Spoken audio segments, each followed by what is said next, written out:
At 6:03 in the morning, Nancy Guthrie was at her laptop. She was writing an email. She never sent it. The subject line read, "You were right about him." And buried inside the unfinished body of that message was one sentence. "I didn't think the car would show up here." Not a car, the car, something she already recognized, someone she had already been thinking about.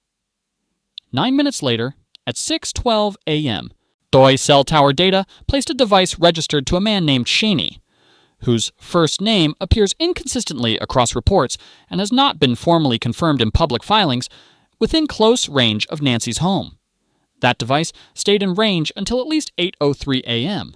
Witnesses confirmed the dark-colored sedan, now at the center of this case, had been parked directly across from Nancy's home since before sunrise. The windows were tinted. No license plates were captured clearly on any camera.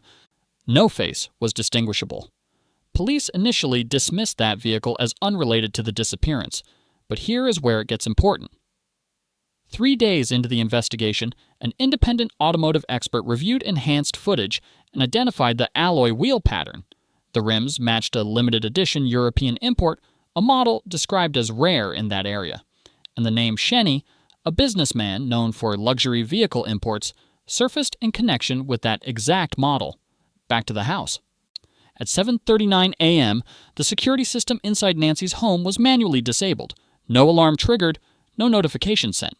It was turned off cleanly from the inside. At 7:42 a.m., security footage from a neighboring property shows Nancy stepping outside.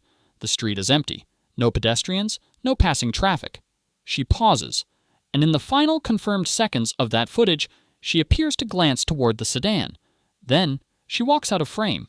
A neighbor, who asked not to be identified, told investigators the sedan's engine had been running since approximately 6:30 that morning and that someone appeared to be inside the vehicle.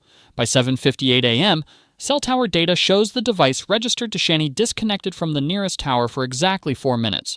When it reconnected, it was pinging a tower moving away from the neighborhood. At 8:17 a.m., traffic cameras 2 miles from Nancy's street captured a dark sedan accelerating through a yellow light. Enhanced footage showed the same distinctive rims, and in the passenger seat there was a second silhouette. Authorities have not confirmed who that second figure was.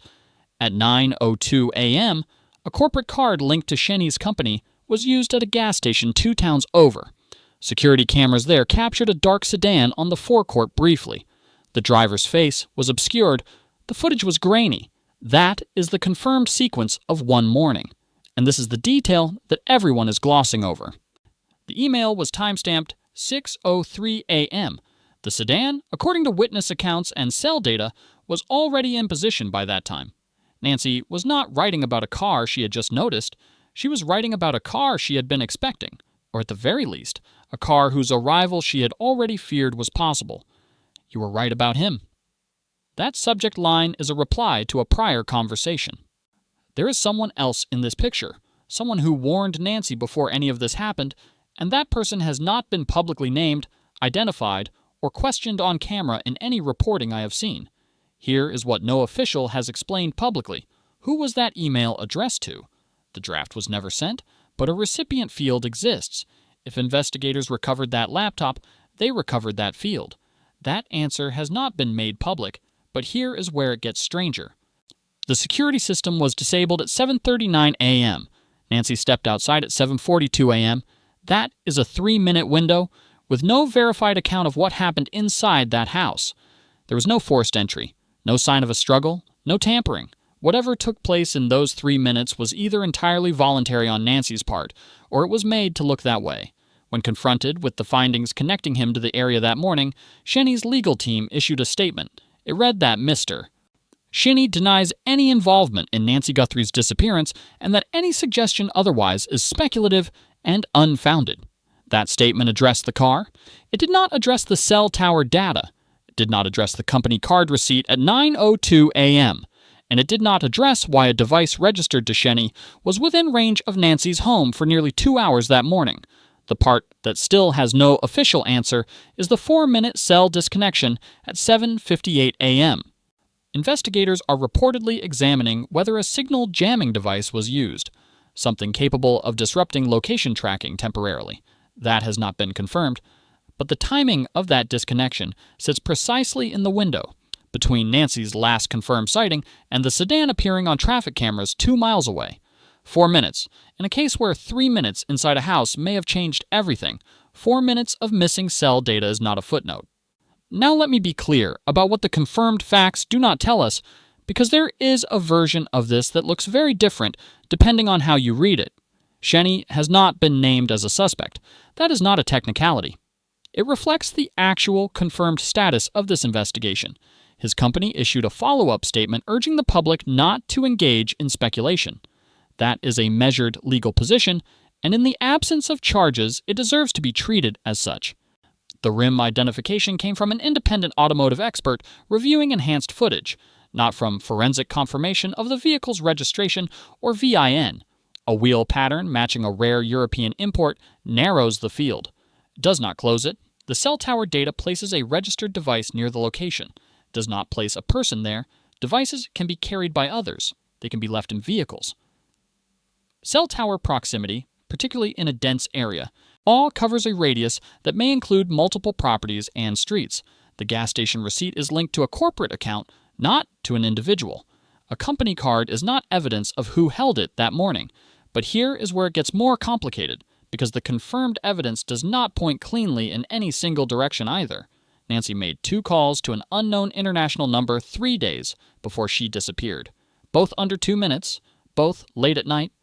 That number was registered through a private European telecom provider used by internationally traveling corporate executives. Shenny had returned from an overseas business trip 5 days before Nancy vanished.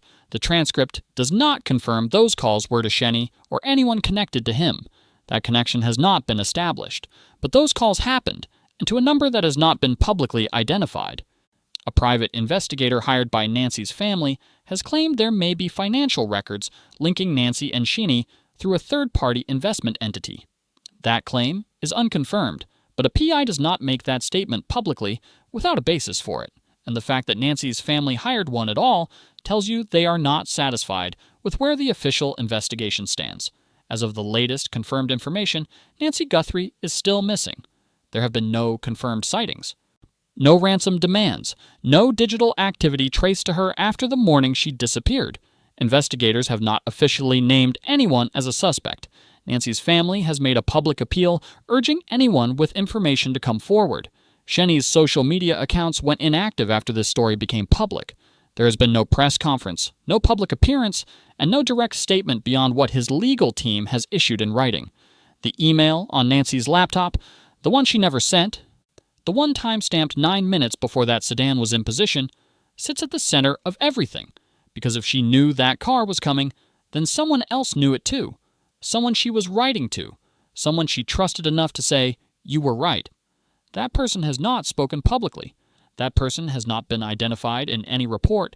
And until they are, the most important witness in this case may not be on any camera footage at all. Nancy Guthrie stepped outside at 7:42 in the morning.